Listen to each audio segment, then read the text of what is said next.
Hello, welcome back to the channel. Today we're diving straight into how to customize project views with filters on Asana, your complete guide for 2025. Now let's get to it. Step 1 is to open your project in Asana. This is where all the magic happens and where we'll be making all our tweaks and modifications.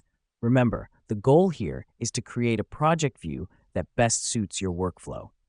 The next step is to click on the filter icon located towards the top right corner. This is your control center for filters. Now that we've done that, let's talk about why filters are crucial.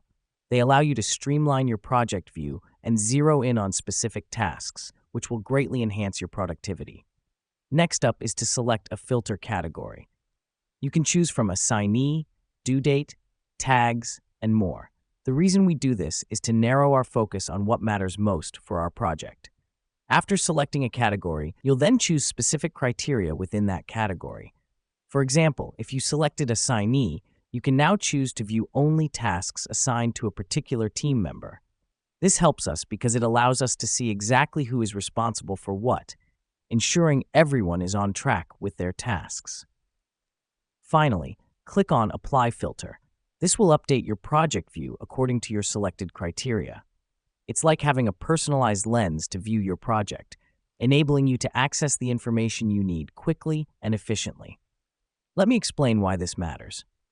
Asana is a powerful tool, but without proper customization, it can feel overwhelming. By customizing your project views with filters, you're harnessing that power and tailoring it to your exact needs. Now that we've walked through the steps, you should be confident in customizing your project views with filters on Asana. Remember, the key is to create a view that aids your workflow, not complicates it. And there you have it, a quick and easy guide to customizing your project views with filters on Asana.